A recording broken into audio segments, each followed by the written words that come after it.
Imam Musa Al Kadhim alayhi salam is a hasti, a personality that is madloom since he was martyred while he was alive, when he was martyred, until this day he's madloom, and he'll be madloom until Allah gives him his revenge on Yawm Al-Qiyamah. Imam Musa Al Kadhim, we know a lot about him. Some of us don't, some of us do, but sometimes what we miss is the people that actually tormented him and done oppression against him. We don't know a lot about them. So today I want to speak a little bit about his personality and then go into the people who actually oppressed him. So the people who actually oppressed him, who people call Rashid. Today I'll show you that he was a mal'oon. Send salawat.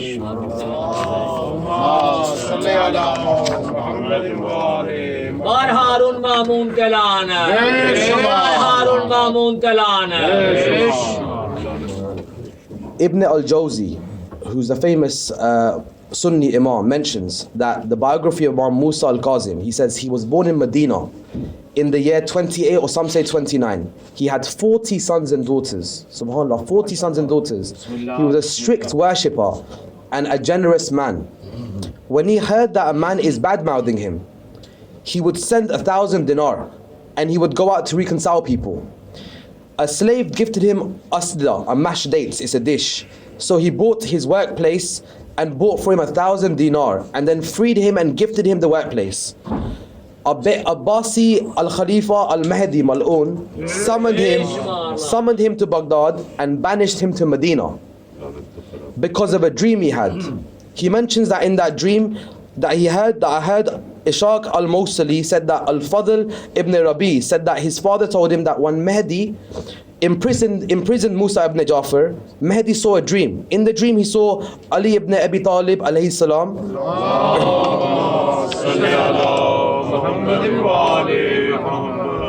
who recited, "But if you turn away, you are sure to make mischief in the land and cut off your ties of kinship." So Rabi'a continued, "So he sent me at night, which intimidated me, and I arrived to him as he was repeatedly reciting this verse, and he had the most beautiful voice. Then he said, 'Bring him to Musa ibn Ja'far.' So I did it, and he hugged him, and he put him next to me. He said, 'Oh Abul Hassan, I saw Amir al-Mu'mineen Ali ibn Abi Talib in my sleep.' So he recited to me so and so. Do you assure me that you will not revolt against me and my descendants?" Because at that time, everyone, the people that were ruling, they were very conscious about any Sayyid, especially the Imams who would rebel against them. So they were always scared about this. So they kept putting the Imams under watch in prison for this reason. So he said, "Do you assure me?" Imam Musa Al Kadhim gave jawab, "By Allah, I would never do it. It is not my business." He replied, "You told the truth." Rabi'a gave him 3,000 dinars and sent him back to his family in Medina. Rabi continued, "I fulfilled his command that night. He was on his way before sunrise to avoid barriers."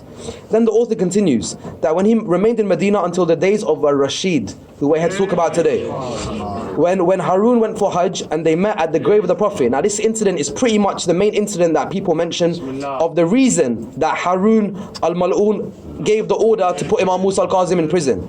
That he went for Hajj and he met by the grave of the Prophet. So they went to the qabr of the Prophet, and Rashid heard from him something else. So what Mansur Qazar said? He says, Al-Rashid went for Hajj and he went to the grave of the Prophet to visit him, along with the Quraysh and all the other elders. So when he went to the grave, he wanted to show off in front of people. So what did he say? He said, "Peace be upon you, Rasulullah, O cousin," because they were from the Banu Hashim as well, so they were related. So he said, "O cousin," to show, look how close I am to the Prophet, to brag to those around him. So Imam Musa Al Kadhim was walking and he said, "Peace be upon you, O father." The expression of Haroon changed. And he said, "This is true pride, O Abul Hassan." And Rashid went for Umrah in Ramzan and he took Imam Musa Al Kadhim back with him to Baghdad and imprisoned him until he died in his prison. When his imprisonment lasted long, he wrote to Haroon. Now what did Imam Musa Al Kadhim write? Watch what he wrote. He said, he wrote a message. He said, "I will not spend a day of suffering without you spending along with it a day of prosperity, until we end up together in a day that never ends. That day, the day in which the wicked lose." That's Imam Musa Al Kadhim said that and wrote that to Haroon. Musa died on the 25th of Rajab that year. So who mentioned this? Ibn Jawzi, and he mentions that even one of their ulama, he says that I was never Al Hasan ibn Ibrahim Al Khalal. He said, "I never faced a worrisome matter I never had any worrisome matter, and did tawassul by Imam Musa Al Kadhim's grave. Use his grave as a wasila, without Allah making what I want attained. So Allah always gave me what I want when I used Imam Musa Al Kadhim. This is not from the Shia. This is from them, from the Mukhalifin. Ibn Jawzi mentioned this, Al-Multazim fil Tariq, volume 9, page 87. Salawat.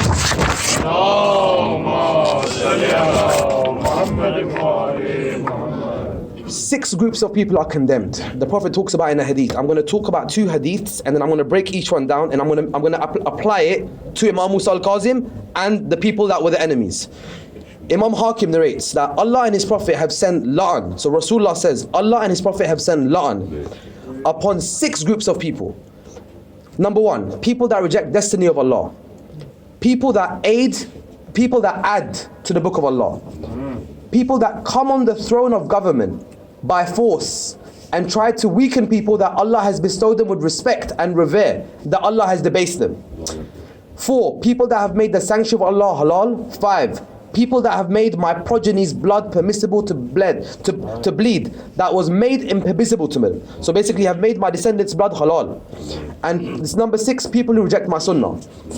Hakim and Dhahabi both authenticate that. He mentions that in volume 1, page 91, hadith 102, Kitab al-Iman, published by 𝗙𝗢𝗧𝗓𝗦𝗡𝗢𝗓, Beirut.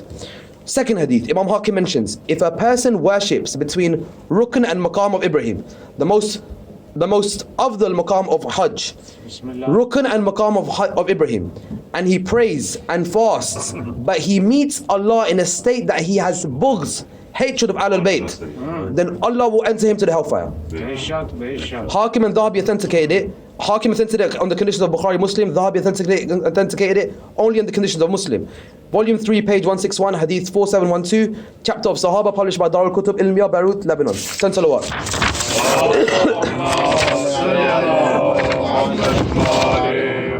There were 6 groups mentioned, but just keep in mind 3. People who come on the throne of government by force, 1. Number 2, people that have made the Prophet's progeny's blood halal, 2. 3, people who reject my sunnah. 3, keep these in mind. Now, what have the ulama from the Ahl-Sunnah said about Imam Musa ibn Ja'far alayhi salam? Al-Khatib Baghdadi, he says, when Abu Ali Al-Khalal said, when I encountered any problem, I would go to the grave of Imam Musa Al Kadhim and perform tawassul there. After that, Allah makes it easy for me to achieve what I wish.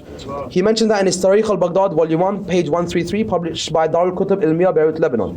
Ibn Sabah al-Maliki, Imam al-Kazim, what do we know Imam Kazim as?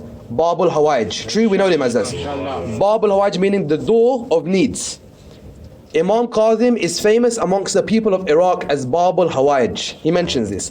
The reason being is because of him, a lot of desires of Muslims are fulfilled.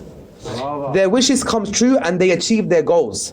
Al-Fusul al-Muhimma, volume 2, page 932, under the tarjuma of Imam al-Kadhim, published by Darul Hadith. Ahmed bin Yusuf al-Kirmani, another alim from the other side, Imam al-Kadhim mentions, is known as Babul Hawaj amongst the people of Iraq because there isn't anyone that intercedes via him but his wish is granted. Akhbar al-Dawl wa Athar, volume 1, page 337, chapter 6, under the tarjuma Imam Kadhim. Last one, Ibn Hajar Al-Makki, he mentions Imam al-Kadhim is known as Babul Hawaj amongst the people of Iraq, and he was amongst the most pious, knowledgeable and charitable of his time. He mentioned that in his Sawaq al-Muhrika, page 673 to 674, under the tarjuma of Imam Kazim, published by Shabir Brothers, Lahore, London. Now, Lahore, Pakistan. Now understand this. All these ulama have accepted that Imam Musa Al Kadhim's position. You can see they praise him, you can see the position they give him. So there's no doubt this position's known about him. It's not only us that say it, it's known about him. Now let's see how Imam Musa Al Kadhim was treated by these people. So on one hand you praise him, but how did you treat him? And then the people that treated him bad and martyred him, what do you say about those people?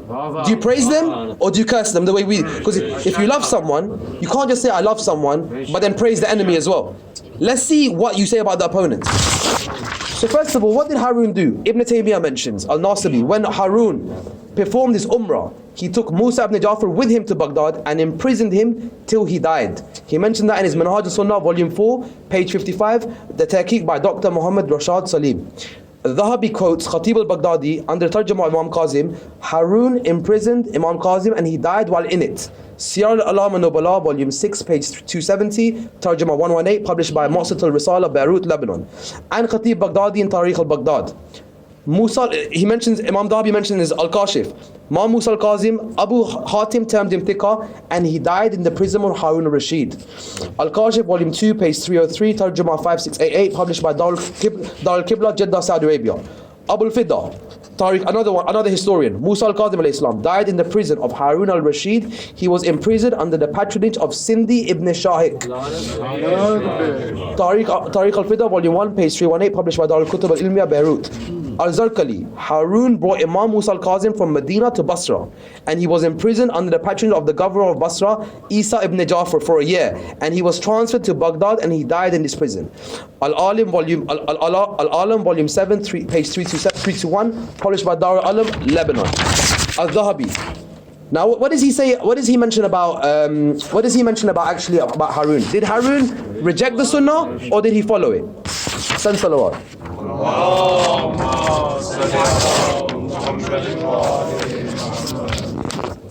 He mentions that about Haroon, his good deeds are overwhelming. Okay, although there are reports of him being involved in negative amusement, debased desires, and singing. Allah forgive him for it. He mentions that in his 𝗧𝗨𝗥𝗡𝗦𝗢𝗢𝗦𝗢𝗡𝗦. Ibn Kathir mentions Haroon Al Rashid used to drink alcohol at the end of his khilafat. Anyone that has books against Ahlul Bayt, you always find these kind of vices in them. It will be a sharabi, or his lineage will be a problem. There's always going to be some problem. He mentioned that in his Al-Badā'i'u-wan-Nihāyah, volume 10, page 204, published by Daraya Al-Taruth Al-Arabi, Beirut. Ibn Kathir mentions that Haroon Al Rashid had 4,000 girls that were either his concubines or servants, and one day they sat together in front of him. The singers amongst them sang that made him involved in it profusely, and he ordered to shower them with money. He threw money at them.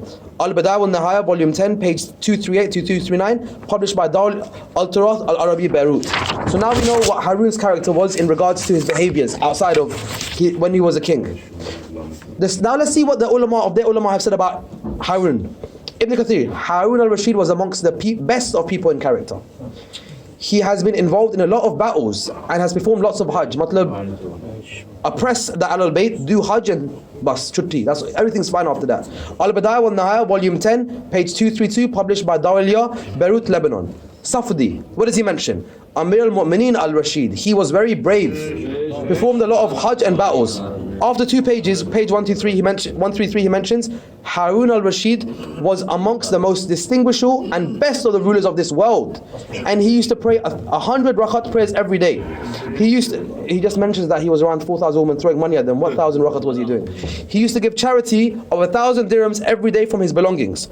Al-Wafa bil-Wafayat, volume 21, page 131 to 133, Tarjama 13175, published by 𝗙𝗢𝗟𝗟𝗢𝗪, Beirut. Now, the last part was here. The last point of the hadith was, and finally those people that come on, remember the 6 groups. Finally, those people that come on the throne of government by force and try to weaken people that Allah has bestowed them with respect. So what does Dhahabi say about Imam? Look, they kind of say the truth themselves. Dhahabi says, Imam Musa Al Kadhim, highly respectable, owner of good knowledge, he was more worthy for Khilafat than Haroon. There are others like him in his nobility and virtues. Siyar al-Nubala, volume 13, page 119 to 122, person 60. So he himself mentions that in this hadith, Haroon is by force. We know this. And he says that Imam Musa Al Kadhim was more worthy for it. So that means, according to that hadith of the Prophet, the 3 la'an apply to Haroon. Send salawat.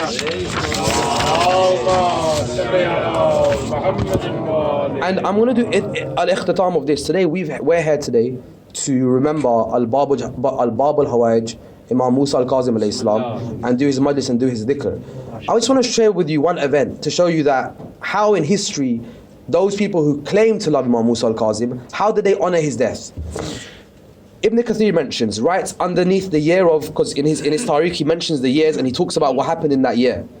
Underneath the year 443 Hijri, 443 Hijri, he mentions, during the month of Safar, a brawl broke out, meaning a fight broke out between the Rawafid. Look, he's talking about us now, the Shia. Alhamdulillah for being the Rawafid that reject people like Haroon. and Ahl Sunnah. So look, he's not talking about Nasibis. He's saying the Rawafid and the Ahl Sunnah, a brawl broke out. And a lot of people died from both sides. The reason was that the Rawafid put up a stone with the words, look what subhanAllah, for the Shia, look what they're doing. They put up a stone written in gold. They said, Muhammad and Ali are the best of creatures, and whoever accepts it, he has committed a noble act of thanking Allah. Whoever rejects it has done kufr. Matlab say ke Shia the. After that's what the people of that time, the Sunnis, they got angry. So I don't know why they would get angry about this, but different story. Whoever rejects it has got. So then afterwards, the Ahl Sunnah got really incensed that Rawafid has equated Ali with the Prophet, and their file broke out. So instead, because the kalam was too strong, they had to use another reason and say, oh, but you've linked it with the Prophet. Halaki, the Quran links Ali with the Prophet. Nafs Rasul. We didn't link the Ali with the Prophet. Allah linked him. We didn't link him. So after that happens, the Ahl Sunnah got really incensed that they linked them, and it lasted till Rabi Awal. It resulted in one Hashmi being killed, and who was buried near to the grave of Ahmad bin Hanbal. When Ahl Sunnah were done with the burial, so they buried him, they looted the shrine of Imam Musa Al Kadhim. And they burned the tomb of Imam Musa Al Kadhim and Muhammad Taqi, because they're both buried there. They're both buried there. Moreover, the Ahl Sunnah also burned the graves of Al-Boya, Wazirs, Ja'far bin Mansur, Muhammad Al-Min, and his mother Zubayah. And a lot of other graves were burned down, and a fight broke out, and the Rawafid retaliated with equal bad crimes. He mentioned that in Al-Badaya, volume 12, page 78-79, published by 𝗙𝗢𝗎𝗪 under 443 Hijri section, and volume 12, page 98 and 99, published by Nafis Academy, Karachi, Pakistan. So I just wanted to basically give you a ikhtitam of how we've dealt with it in the history, because those who claim, the whole point about this is, you claim to love them, but at the same time, the people that oppress them, in the history books, they're praised. So which one is it? You need to make your mind up. And alhamdulillah, that's why as Shia, we will remember Imam Musa Al Kadhim till 𝗢𝗢𝗧𝗦𝗢𝗔, until Imam, and before 𝗢𝗢𝗧𝗦𝗢𝗔, Imam Zaman will take revenge for him, and Allah will give revenge on 𝗢𝗢𝗧𝗦𝗢𝗢𝗔 to Imam Musa Al Kadhim for the dhulm that he was taken. Send salawat.